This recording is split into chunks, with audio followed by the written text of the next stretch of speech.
This program has been made possible in part by the following sponsors. The Trial Lawyers Association of B.C.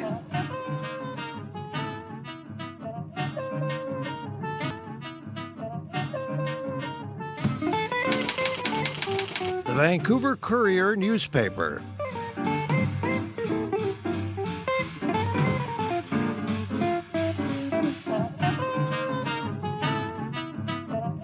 My new book about addictions, All the Way Home, Building Recovery That Works.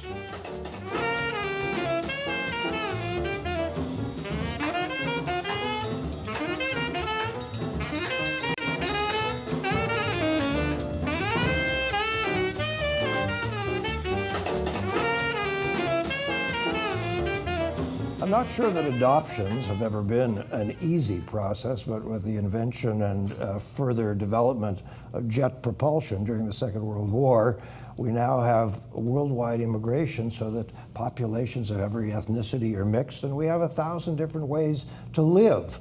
So do we always put this kind of kid in that kind of home and so on? It's a lot of very, very tricky and delicate questions to be asked, and we're going to ask them of our guest. Karen Madeiros is the Executive Director of Adoptive Families of B.C. Karen, so great of you to come in. Yes. Just tell us about the agency itself. You're not the government, and No. you're not a private adopting agency. No, we're neither of those. Yeah. So we're a nonprofit. We've been around for over 35, close to 40 years. Wow.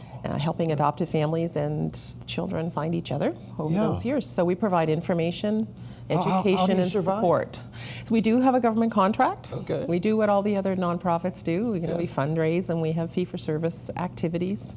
Yes. We get grants and foundations. That's what helps I us interrupted survive. you. You started to say what you do, and I interrupted you because I was trying Yeah. to think how you survive.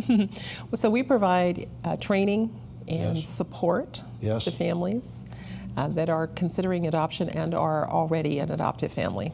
Yeah, I was looking at your website. It's very, very thorough, and you know, pretty much every website will have FAQs, but you've really got them, you know, because there's Yeah. so many things. I think that if I decide I'm going to adopt, there's probably 92 questions I didn't think of. Yes. Yes, Yeah. because every adoption is so different, because every individual coming to adopt is different, Yeah. and every child or youth that's available for adoption is different. So this story, this whole area came to my attention because recently this summer, a local MLA and his same-sex partner wanted to take in a foster child who they might then adopt, I think was the process they were working on, something like that. But at the last minute, the family giving up the child said, we don't want the child to go to a same-sex couple. And so I didn't even realize that those kinds of things happen. I live in my own little bubble. So tell me about those kinds of things happening. Yeah, so adoption just reflects whatever society needs at any given point in time. Yes. So it ebbs and flows and changes, much Yes. like our society has. So adoption has, like many other things, pardon the pun, come out of the closet. Yeah. We've grown up. Yeah. We have shifted and changed and Yes. created new policies and programs that reflect how individuals in society want adoption to happen now. I noticed on your website Yeah. that either the first or second page, you not only have a photo of a same-sex couple, but they're a same-sex couple of different ethnicities. Yes, Yeah. yes. So we've been a strong advocate for the new, what we call the new adoption legislation. It's been around since 1995 now, Yes. and it was Canada's most liberal, strongest adoption legislation when it came out in '95. That's a BC thing. That's in Yes. BC. Okay. And so we were a very big part of that, and that legislation allowed any two individuals in British Columbia to adopt, regardless of your marriage status, your living status, your ethnicity, your financial background. Any of that, none of that was important anymore. All you had to have to adopt in BC is you're a resident in BC, you're Yes. over the age of 19. Yes. So that opened up for and allowed any two individuals or singles I to was going adopt. to say, you said Or two. singles. Yeah. Or yeah, singles to adopt. So we have examples where a grandparent and a aunt have adopted. Wow. So it doesn't always have to be somebody that's actually in a couple situation. A grandparent and an aunt of And the an actual aunt of the child. child Yes, adopting. of course, that Yes. makes sense. Yes, yes, and of course heterosexual couples and the, usual kinds of You families. mean you still let heterosexuals adopt? Yeah, they do. They do from time to time as well. Although I will say in Vancouver that a number of adoptions in the gay and lesbian community in Vancouver is huge. Really? They're huge adopters, and they have certainly Wow. taken advantage of the change in legislation since 1995. Yeah, amazingly, almost all people want families. Yes. Why is this so mysterious? Yes. Well, children want families, Yeah. and so many adults want to be a parent. One of the have things, families. one of the things that fascinated me, going over your website, was, when we think of adoptions, we of course automatically think of cuddly little infants. Tiny babies. But hello, there's lots of teens available for adoption. Yeah. And I found myself thinking about this ongoing a saga in a famous TV series, 6 Feet Under, where this gay couple take in these two foster boys who are brothers. And the foster boys, we don't get it for several episodes. The foster boys resist attachment because they assume that they'll be leaving soon. And it takes a while for the two men to realize they're thinking full time. Right. They're thinking full adoption. But the boys don't get it. So they're very resistant to Yes. bonding. Yes, yes. So we did used to think that adoption was really only about little ones. Yes. Even only 10 or 12 years ago, a child who was 5 or Yes. 6 would be considered too old. That's oh, old. Oh my goodness me. Yeah. I don't want to tell you how old I am, but I can tell you I still need my parents. Yeah. From time to time. I have one parent left at this Yeah. point. So the concept that kids don't outgrow the need for parents or a family, Yes. and that none of us outgrow that in our lifetime. Right. And that some of our strongest relationships in our life are those that we have with our siblings. And so if you're just an individual child on your own in the world, then who is going to be that stable family for you? So it's taken a long time for the Ministry of Yes. Child and Family Development to get around to acknowledging and that they're not a good parent. And Yes. they've done that very, very well now. Yes. And have really grabbed hold of this concept that kids need to be in permanent families for the exact reason you just described. Many of our kids in foster care go from home to home. Do you know the move numbers? too much. Do you know the numbers? Anywhere between, at any point in time, Yes. there are about 8,500 children in care, in foster care. in foster care. Oh my Lord, that's way too many. About half of them would be in permanent care, Yes. and about 800 to 1,000 of those would be waiting for a new permanent family. And So the that- numbers are yeah. pretty staggering. Particularly if you're one of those kids where you know that every day is a lost day in the life of that child. So when you or someone else starts to screen a potential adoptive or fostering parent, I can understand a whole bunch of obvious things that you're going to screen for, like there's I'm assuming a criminal check and so on. But if you're talking about parents, potential parents, who are going to take on a teen, do they have to be psychiatric social workers? No, they have to be a little bit crazy though. Yeah, yeah. Honestly, yeah. And it's a growing field. We're beginning to learn how to do that work in British Columbia. There are teens. I think that at this point there are about a little over 300 teens that are currently registered for adoption. A number of those teens are attached to siblings that are younger, that are under 12. Yes. But the single kids, they're tough. They're tough. Absolutely. And general society thinks about teens as wanting to move away from their families, not wanting to have parents, all those usual kinds of stereotypes. But what we find in our experience is that even though that is the case, that these kids are also at the same time craving family, craving stability. But this is not an easy job. Gosh. If you just think of teens, just the mere thought of teens sends shivers up most people's spines, because teens are going to be mildly crazy anyways. Yeah, because they're they teens. are crazy. Because they're teens, right? That's a given. Yep. But then when you add to that a child who's had lack of structure, unstable situations at home and so on and so on, unreliability of parenting, all those usual issues, then they're suddenly the kind of people I work with once a week, which are addicts. Suddenly they're people who are struggling with substance use and abuse. Yes. Yeah. So it must be very challenging, and it's very courageous of people to say, yeah, I'll take that on. Yeah, it is for sure. And the families that step forward are the families that we hope are able to see that as much as they're craving to be the parent for the child may not let them be that parent for a long, long time. Yeah, exactly. And that in that meantime, we're looking for people who understand that they're going to be some other role. They could be an aunt, they could be a friend, they could be a mentor. Yes. Right? Those are the kinds of things. And they could be a parent occasionally for many of the reasons that you talked about. These are tough kids. They've had tough experiences. They've been left with a legacy of caring for themselves and not trusting the world. And they're not going to shed that overnight. Yes. They're not going to shed that in 2 years or 4 years or 6 years. I'm thinking that the job then, in this instance, of adoptive parents of BC is to run into every one of those houses with giant signs that you can stick on the walls in every room. Patience, patience, patience. Yeah, yeah. It's tough work. I mean, we all know that raising healthy teens that grew up in healthy families it's challenging enough. Is challenging enough. And those kids challenge you every day. They sometimes go off the rails and drag families down really difficult paths.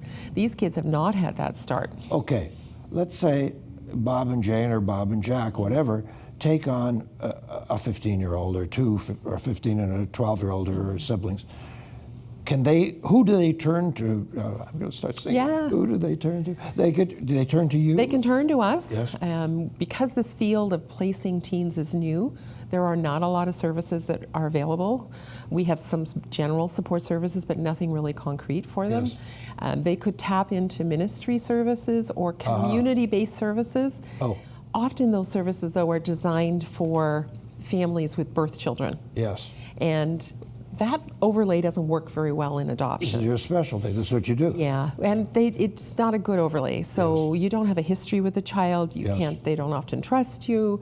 You don't have that shared knowledge, and so sometimes there's not quite the right fit in some of the community programs. So, yeah, it's a tough go. Those families, we hold our hands up to those families that are tackling this and are willing to kind of stay in that game with these teens. And you say openly in your literature that for those kinds of kids, those older kids, you're really looking for people who are a little unusual. They're not necessarily a mom and pop suburb. Right. They're probably going to be a little edgy themselves. Yes.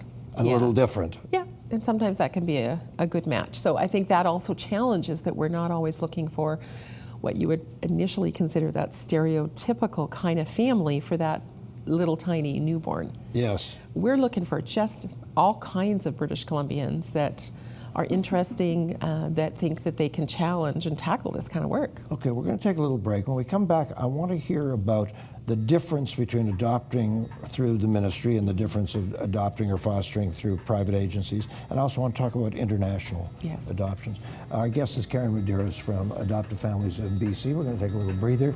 Your chance to send us a note at davidberner.com, and the opportunity for those lovely people who support us here to say hello on Shaw Community Television Cable 4. Back in just a minute. This program has been made possible in part by the following sponsors. The Trial Lawyers Association of B.C.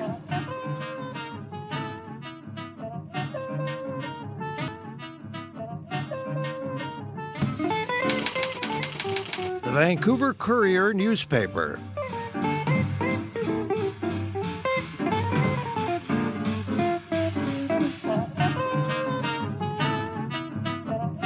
My new book about addictions, All the Way Home, Building Recovery That Works.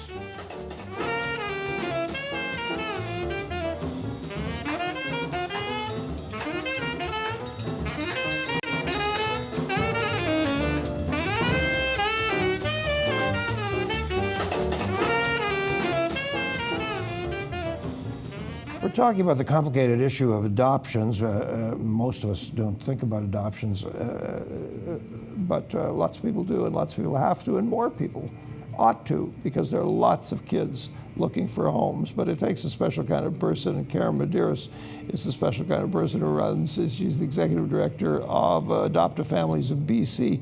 Let's talk about why would some people work through the Ministry of Children and Families, and why private agencies? And why do some adoptions cost zero, but some adoptions could cost as much as $60,000? Yeah, we've always had a licensed agency system in British Columbia. Oh. So they typically have handled intercountry adoption and local newborn. Yes. And the ministry usually is only involved in the care and the placement and adoption of kids that are currently in their foster care. Yes. So that's kind of the two big differences. What's happened in the last 5 years, though, is that intercountry adoption options, or open countries, have really, really declined. And the number of children that are coming home from overseas has probably declined in the 60% range. And so what we're seeing is that a lot of the families that would have normally gone off to do an intercountry adoption are now coming to the ministry. Oh, really? So we have lots and lots of families, yes. If somebody, just for example, we'll try and keep it relatively simple. If a family, here in the Lower Mainland decided to adopt one child from the Lower Mainland or from British Columbia through a private agency, how much money do you think they might spend? What kind of range? For a local child, yeah. probably between $15,000 and $20,000. Oh, really? That would cover their home study. That would cover all the counseling for the birth mother. That would cover legal fees. Yes. Yeah. But if you adopt through the ministry, there is very few expenses. Yeah. So that's essentially subsidized by the ministry. So they pick up most of the costs. There can be some small costs. Okay. Travel. Small numbers of things. Okay, now what about this issue of intercountry and international? Because during the break I was telling you that I know of a family that had a real disaster happen going to another country through no fault of their own, but just everything turned south, Well, adoption always is a risky business. There's Yes. always that element, and when you do an intercountry adoption, Yes. that risk is increased. Well, I would think the first two risks that come to my mind are, do I have all authentication? Yes. Do I have all the papers that this child really is who they're telling me this child is? Yes. And do I have every medical stamp that says this child is in good shape? Yeah.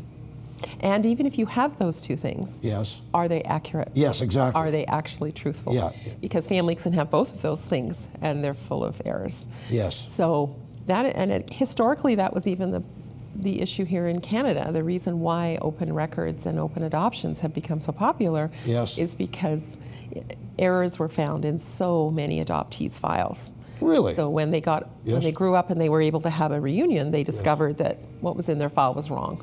Somebody didn't want to put the truth in, and they made up a story. So adoption historically has had a lot to do with the telling of stories and errors. What's the general approach in your agency to this issue of matching or not matching? In other words, we're an Italian family, we want an Italian, or we're Jews, we want a Jewish kid, or we're black, or so we want a black child, or we're white, we don't want a black child, or we do want. What's the general approach? So again, historically, that's what we did. Yes. If you were a blonde couple, yes.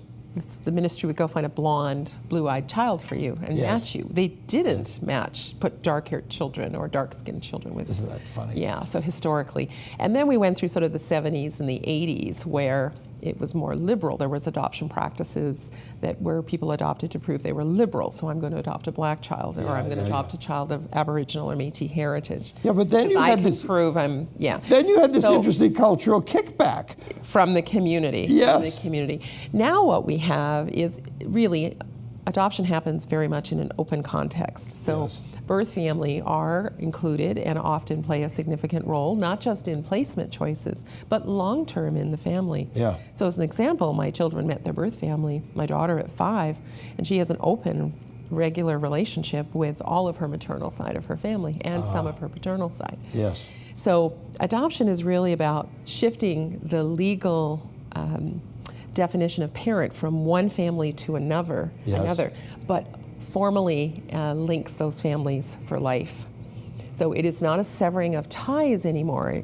We don't take children home and treat them as if born to or as if they're clean slates anymore. Yes, yes, yes. The families are linked, forever linked, because we know now that they're forever linked for the child. We're not going to perpetuate the endless lie. For a child. We're going to say, look, this is who you are, Yep.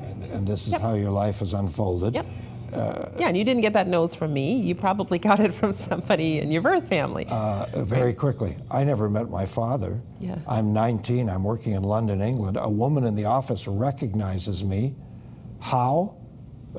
Because she knew my father during the war. How does she recognize me? From the way I walk. Oh my gosh. Oh, excuse me? You know, so Interesting world. Yeah, so things go on. Yes. Yeah. So because openness is a fundamental part of adoption. Yes. Openness is nothing more than a word used to describe relationship. Yes. Relationship between birth family and adoptive family. Yeah. And that if that's going to be a good relationship, then everybody has to come to the table. And we want families to be as closely aligned Yes. as possible, because we know by research that that gives the best chance for the placement. So to go back to the story that originally piqued my interest this summer, so here's this gay couple and they want to adopt someone or other, and then the family says, no, we don't want the child with the gay couple. So this raises a big issue in my Absolutely. mind, and the issue is, if you're going to give up the duties and responsibilities of parenting, why do you have the right to say what happens next? Yeah.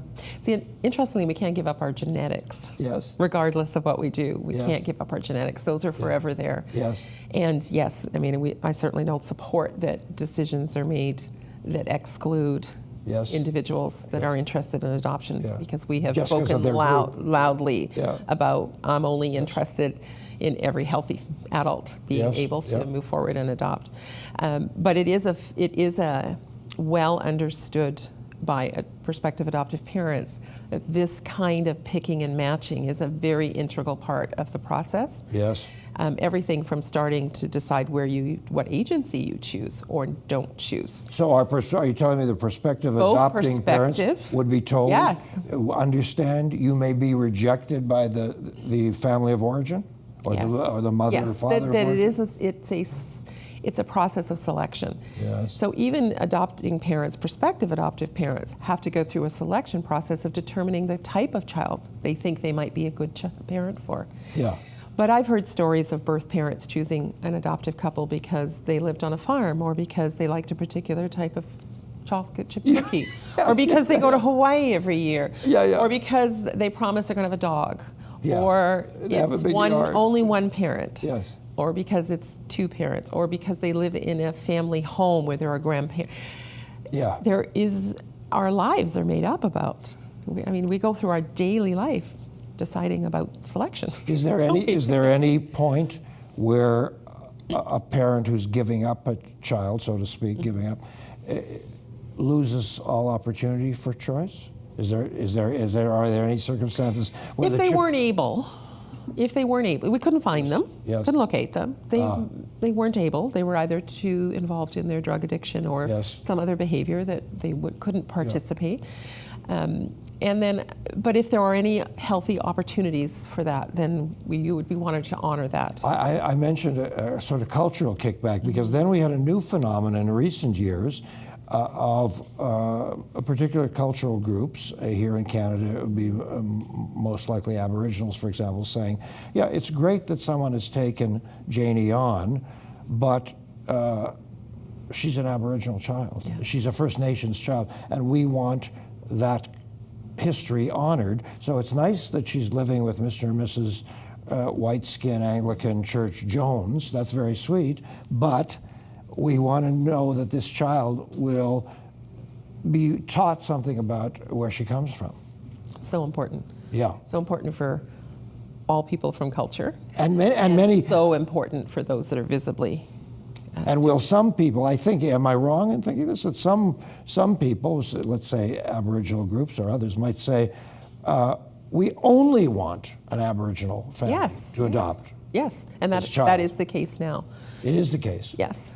Totally or No, largely? not totally. But there is an understanding across the adoption community that Aboriginal children will do perhaps do better if they're in an Aboriginal home. Yes. In a home that is going to honor their history, honor their culture, and teach them how to be Aboriginal in today's society. Much the same way a black child will have is expected to have an easier time in a black home because they match their parents, because they can be taught what racism is, and because they can be taught what it means to be black in Canada. Yeah. Those are very difficult concepts, if not impossible concepts, for those of us with our white faces to be able to teach our children. Well, I'm approaching 72, and I just watched a documentary about Nat King Cole, and I thought I was a person filled with information, and I was startled by some of the things that I learned only last night. Yeah. Well, I'm a parent of children that are mixed race, Yes. and so my kids are 20 and 22, and Yeah. it's a difficult task, and you have to rely on people who look like them to step up in their lives and be coaches and mentors and to help them bridge and learn and then become good citizens. Yeah, and then finally, all of this goes even further because I showed you before we came on the air this funny article about this is even affecting fertility. Yes. Oh my goodness. So people are making decisions about who's going to be the donor. You know? Yeah. It's just, Well, that's been around for years and years. I want a tall birth father. I want a short birth father. I want one that's But a not doctor, just- not yeah, one that's a yeah, truck yeah. driver. Yeah, but also But now ethnicity as well. ethnicity, left-handedness, right-handedness. Yes. And do I get to choose, or does the agency get to choose? Is this kid going to be good at soccer or basketball? Yes. Yeah. Good luck. We have one minute left. A word of wisdom to people, a word to the wise. What would you say to people who are thinking about adoption? I think what I would say out there is to the adoptive families that are out there that have taken on this challenge, I kind of hold my hands up to them because this is a really difficult road for families, and I just want to acknowledge that what they're doing and how hard their day-to-day work is raising these kids up. And for families who think that they've got what they need, they've got the muster, then call us at Do it. Go for it. 1-877-ADOPT-07. Say it again. 1-877-ADOPT-07. Okay, we've put up your website, I think, a few times. Thank you so much. Yes, thank you. Great to have you in here. Okay, thank you, folks. That's it for today. Next week, we're going to walk down that long track called the Arbutus Greenway. You know that whole story about CPR and people Making gardens and so on. Hans Finken and David Gregg will join us there with The Arbutus Greenway Improvement Society, and it should be a lot of fun. Plant a radish, get a radish, never any doubt. Thanks for being with us here on Shaw Community Television Cable 4. Good night.